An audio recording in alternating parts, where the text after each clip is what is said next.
ሀሳባችሁን ደግሞ ኮሜንት መስጫ ሳጥን ላይ እንድትጽፉ ስል በታላቅ አክብሮት ጠይቃችኋለሁ። ብዙዎቻችን እንደሰማነው የትዝታ ሞት ብዙዎችን ካስለቀሰ ቀናቶች ተቆጥሯል። ዛሬ ደግሞ እየተሰሙ ያሉ ነገሮች አንዳንዶችን ግራ ያጋቡና አንዳንዶችን ደግሞ የደስታን እንባ እንዲያነቡ ያደረገ ጉዳይ ነው።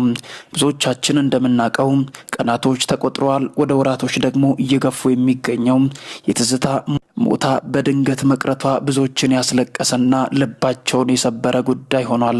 ዛሬ ደግሞ የተሰማው ዜና እጅግ ብዙዎችን ያስደነገጠና ሰበር የሆነ መረጃ ነው። ብዙዎቻችን እንደምናውቀው የህዝቡ የሁላችንም ጥያቄ ምንድነው? ዛሬ መሞቷ ብቻ ሳይሆን ጥያቄው ከገደላት በኋላ ወዴት ሸሽቶ ሄደ የብዙዎቻችንም ጥያቄ ነበር። ዛሬ ደግሞ እየተሰሙ ያሉ ነገሮች በጥቂቱ ይህንን ምላሽ የምናገኝበትና መግደሉ ብቻ ሳይሆን የሸሸበት መንገድ ብዙዎችን ግራ ያጋባና ጥያቄ የፈጠረ ጉዳይ ሆኗል። እሱ ገሏት ካመለጠ፣ ነገር ግን በሷ ዙሪያ ደግሞ ያሉ ጓደኞችና በሱ ዙሪያ አብሮት የነበሩ ጓደኞችስ ወዴት ሸሹ? ወዴትስ ገብተው ነው ድኳቸውን ያጠፉት? ወይስ እሱ ሲገድል ከሱ ጋር ተባብሮ ነበር? የብዙዎችን ጥያቄ ነበር። ምክንያቱም አሁን የትዝታ ሞት አይደለም ጉዳዩ። ከሱ ጋር የነበሩ እሱንም የሚያውቋት ጓደኞች ወዴት ገቡ? ግብጽ ላይ የነበሩ ሰዎች እንደሆኑ ብናቅም፣ ነገር ግን እስካሁን ድረስ እነሱም ድኳቸውን አጥፍተው ጠፍተዋል።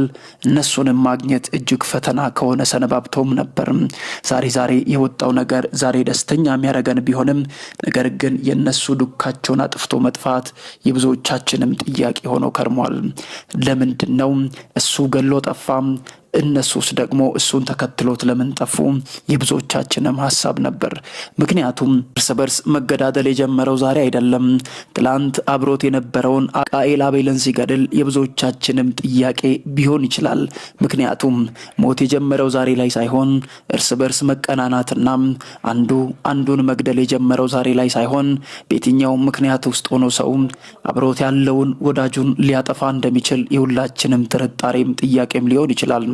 ዛሬ አግብቷት አብሯት ሲኖር የነበረውን ሚስቱን ገደላት ማለቱ ብቻ ሳይሆን ከገደለ በኋላ ራሱን የሰወረበት መንገድ እኛንም ሳይሆን በሱ ዙሪያ ያሉ ሰዎችንም ጥያቄ ውስጥ የከተተ፣ ለቤተሰቦቹ ሁሉም ጊዜ ጥያቄና ለቅሶ ሆኖ የከረመም ጉዳይ ነው።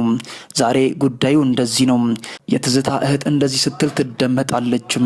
እህቴን የገደላት እርሱ ብቻ ሳይሆን በእርሱ ዙሪያ ያሉ ሰዎችም ሊሆኑ ይችላሉ።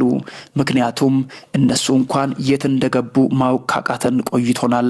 እኔ ደግሞ አንድ እህቴን ብቻ ነው የምፈልገው፣ እሷን ደግሞ በሞት አጥቻለሁ። ከዚህ በኋላ የሚሄድበትን ርቀት ያክል እሄዳለሁ።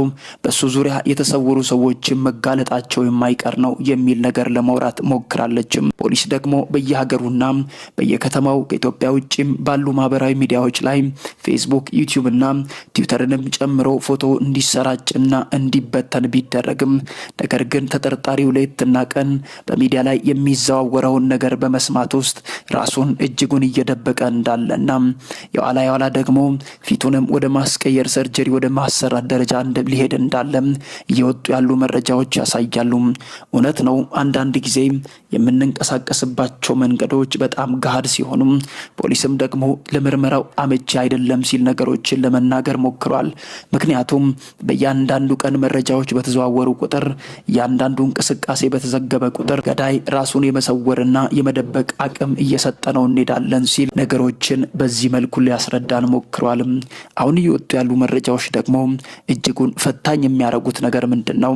እውነትም ይሄ ሰውዬ ከኢትዮጵያ ውጪ እንደሚባለው ግብጽን ለቆ ወጥቷል ተብሎ የሚወራው ነገር በከፊል እውነት ሊሆን ይችላል የሚሉ ነገሮችም ጥርጣሬ የጫሩብን ሲሆን፣ ነገር ግን አሁን ደግሞ ሰርጀሪ ሊሰራ ነው ተብሎ የሚነገረው ነገር ደግሞ እውነትም የሰው ልጅ ሞት ወይም ከገደለ በኋላ ራሱን ለመደበቅና ለመሸሽ የማያደርግበት ጥረት የለምና፣ እውነትም ባደጉ ሀገራት ደግሞ ራሱን ደብቆ ሰርጀሪ ተሰርቶ የሚኖር ከሆነ ያንን ሰው መልሶ ማግኘት ለአንዴም ለመጨረሻም ጊዜ ፈታኝ ይሆናል ሲሉ ተደመጡ።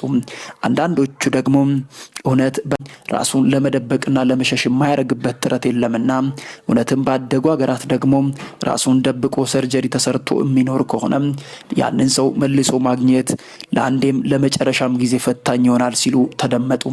አንዳንዶቹ ደግሞ እውነት በራሷ ጊዜ መውጣቷ አይቀርም፣ የገደለ ሰው ሌትና ቀን ያ ደም ስለሚጮህ አያስተኛውም፣ እንዴትም ቢሆን መገኘቱ አይቀርም የሚሉ ሰዎችም ደግሞ እጅጉን ተበራክተዋል።